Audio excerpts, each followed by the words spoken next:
नमस्कार, मैं doctor Vivek Kumar Verma, senior chest specialist pulmonologist Kanishk hospital Dehradun से बात कर रहा हूँ। तो आज जो एक दिन है जो पूरे विश्व में मनाया जाता है डॉक्टरों की तरफ से, उसको बोलते हैं विश्व अस्थमा दिवस, जो कि हर साल पहले मंगलवार को मनाया जाता है मई महीने के। और इसको मनाने वाली जो संस्था है वो विश्व की अस्थमा ऑर्गेनाइजेशन, जिसे हम जीना कहते हैं, उसकी तरफ से ये इनिशिएटिव स्टार्ट हुआ था और ये हर साल इसी उपलक्ष्य में मनाया जाता है। और इसकी हर साल एक थीम डिसाइड होती है कि जिस थीम पर हमें आगे काम करना है, जिस तरह से हमें इसमें काम करना है। तो आज हम अस्थमा की बीमारी के बारे में कुछ बातें करेंगे। तो अस्थमा एक ऐसी बीमारी है जिसमें सांस की नलियों में सिकुड़न आ जाती है और सांस लेने में दिक्कत आना शुरू हो जाती है। मरीज को ये ऐसा नहीं है कि हमेशा रहेगी, इसके कई तरह के रूप होते हैं। इंटरमिटेंट अस्थमा जो होता है उसमें सांस की नलियों में सिकुड़न हमेशा रहना ज़रूरी नहीं है, वो कुछ महीने ठीक रहते हैं, फिर सांस में सिकुड़न आने लगती है, सांस की दिक्कत आने लगती है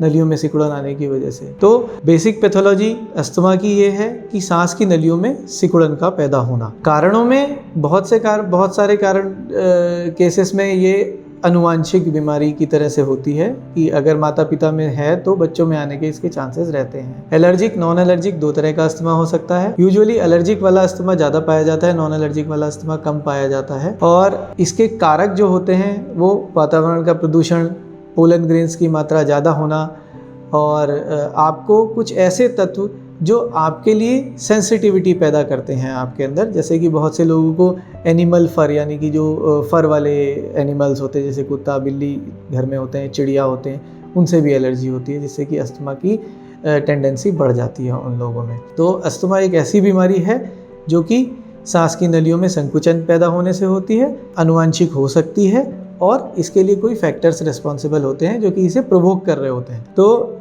यहाँ तक की बात समझते हुए अब हमें ये समझना चाहिए कि क्या अस्थमा को ठीक किया जा सकता है। तो कुछ केसेस में ऐसा देखा गया है कि जब हम अस्थमा को कंट्रोल कर लेते हैं और उसके बाद उसको दवाई को धीरे धीरे टेपर ऑफ करते हुए लाते हैं तो बहुत से लोगों में अस्थमा की दोबारा रिपीटिशन नहीं होता है। लेकिन ये प्रक्रिया बहुत ही स्लोली करनी चाहिए और सडनली अपनी दवाइयों को कभी भी बंद नहीं करना चाहिए बिना डॉक्टर की सलाह लिए। तो अब अगर हम इसके इलाज के बारे में बात करें तो सबसे इम्पॉर्टेंट और सबसे प्रभावी जो इसका इलाज है वो इनहेल्ड मेडिसिन होते हैं। इनहेल्ड मेडिसिन मतलब वो दवाइयाँ जो सांस के द्वारा ली जाती हैं। सांस के द्वारा ली जाने वाली दवाइयों के दो प्रकार मुख्यतः पाए जाते हैं। एक है इनहेलर, जिसे हम पंप बोलते हैं, और दूसरा होता है पाउडर वाला कैप्सूल, जिसे हम रोटा कैप, रोटा हेलर, ये सब बोलते हैं नॉर्मल भाषा में। तो दोनों ही दवाइयाँ अपनी तरह से बहुत अच्छी मानी जाती हैं और ये डायरेक्टली लंग्स के अंदर जाके अपना काम करती हैं। तो जो लोगों के अंदर एक बड़ी भ्रांति है और इसको मिटाना बहुत ही ज़रूरी है, वो ये है कि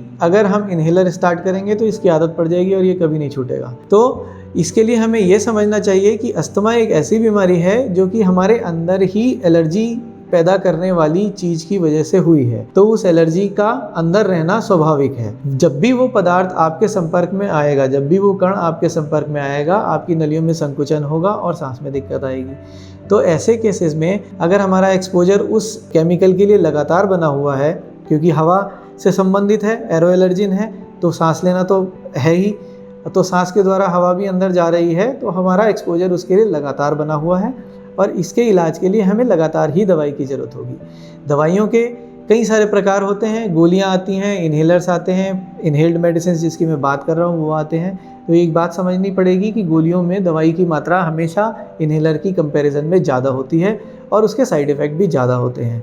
एक सिंपल सी भाषा में अगर हम समझें तो कोई भी गोली आएगी, उस गोली को पहले हम लोग खाएँगे, वो पेट में जाएगी, पेट से वो एब्जॉर्ब होगी, ब्लड में मिक्स होगी और पूरे शरीर में, ब्लड का सर्कुलेशन तो पूरे शरीर में होगा, तो पूरे शरीर में फैलेगी और उसकी थोड़ी सी मात्रा लंग्स में भी जाएगी जो कि अपना असर करेगी। उसी के अगेंस्ट में अगर हम देखें तो इनहेल्ड मेडिसिन डायरेक्टली हम सांस के द्वारा लेते हैं तो वो डायरेक्टली लंग्स में जाता है, सिस्टमिक एब्जॉर्प्शन ना के बराबर होता है, तो शरीर में साइड इफ़ेक्ट नहीं होते क्योंकि बहुत ही कम मात्रा देनी पड़ती है और डायरेक्टली ये फेफड़े में जाकर उसी अंग पर काम करती है जहाँ पर इसे करना चाहिए। तो ये चीज़ बहुत ही इम्पॉर्टेंट है कि हम इस डिफरेंस को समझें कि इनहेल्ड मेडिसिन्स इसके लिए सबसे अच्छे हैं। और एक चीज़ और है कि अस्थमा की पहचान करना कि क्या वाकई में ये अस्थमा है या हम किसी और दूसरी बीमारी से जूझ रहे हैं। तो इसके लिए आपको एक चेस्ट स्पेशलिस्ट की सलाह लेनी चाहिए जो कि इस चीज़ को समझता है कि हम दूसरी बीमारियों से ऐसे इसको किस तरह डिफरेंशिएट कर सकते हैं। लाइक बहुत सारी बीमारियां हैं जो बिल्कुल अस्थमा की तरह ही लगती हैं और कई बार रोगी गलत इलाज भी ले रहे होते हैं और कई महीनों कई सालों तक वो गलत इलाज के अंतर्गत चलते रहते हैं और उन्हें इफ़ेक्ट नहीं आता। उन बीमारियों में अगर मैं एक दो का नाम लूँ तो COPD सबसे कॉमन है, जिसे कि अस्थमा की तरह ही लोग ट्रीट करते हैं। दूसरा इंटरस्टिशियल लंग डिजीजेज हैं, हाइपर सेंसिटिविटी न्यूमोनाइटिस हैं और कुछ बीमारी लाइक एस्परजिलोसिस और ये सब भी उसकी तरह ही प्रेजेंट करते हैं और आपको पता नहीं लगता कि हमें अस्थमा है या हमें कुछ और है और गलत तरह से इलाज कई बार चल रहा होता है। तो इम्पॉर्टेंट ये है कि इन बीमारियों के बीच के फासले को समझा जाए कि हम किस बीमारी से हैं और तभी सही तरह से इलाज लिया जाए। तो अगर हम सारी चीज़ों को समराइज़ करें तो समराइज़ करने में ये आता है निकल के कि पहली चीज़, अस्थमा एक आनुवंशिक बीमारी हो सकती है।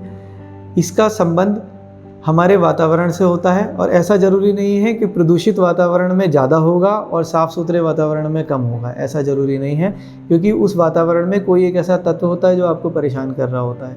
ऐसा बहुत सारे लोगों में पाया जाता है कि जिन्हें देहरादून में प्रॉब्लम ज़्यादा होती है और दिल्ली से जैसी जगहों में प्रॉब्लम नहीं होती है, तो ये समझना ज़रूरी है।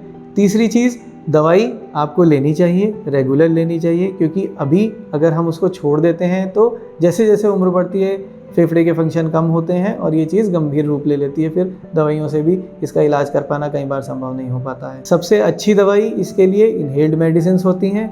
अब इनहेल्ड मेडिसिन में चाहे आप इन्हेलर का प्रयोग करें, चाहे आप रोटाकैप का प्रयोग करें, चाहे आप नेबुलाइज़र का प्रयोग करें, वो पर्सनल प्रेफरेंस है अपनी अपनी। और दवाई को रेगुलर लेना चाहिए, जिस तरह से डॉक्टर बताता है उसी तरह से उसको फॉलो करके धीरे धीरे टेपर ऑफ करना चाहिए, जैसे कि डॉक्टर की सलाह रहे।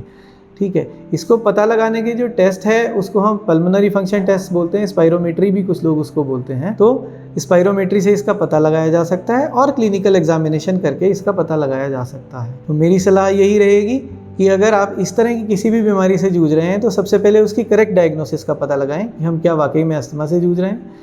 उसके बाद अगर वो अस्थमा सिद्ध होता है तो उसका जिस तरह से डॉक्टर आपको सुझाव देते हैं उस तरह से आप लोग उसका इलाज करिए और इस बीमारी से सुरक्षित रहें और ये जानकारी आप लोग दूसरों को भी स्प्रेड करें, यही हमारा संदेश है। अगर आपके कुछ भी क्वेश्चंस हों तो आप कमेंट बॉक्स में लिख सकते हैं, हम आपके क्वेश्चंस का आंसर करेंगे। कुछ भी क्वेरीज़ लाइक इसकी आदत तो नहीं पड़ जाएगी, ये सब तरीके की जो चीज़ें हैं, मेरे बच्चे को बचपन में ही अस्थमा हो गया अब आगे क्या होगा, तो इस तरह के क्वेश्चंस लोगों के दिमाग में होते हैं, तो उन चीज़ों को हम आगे सॉल्व कर सकते हैं आपके क्वेश्चंस के माध्यम से। धन्यवाद।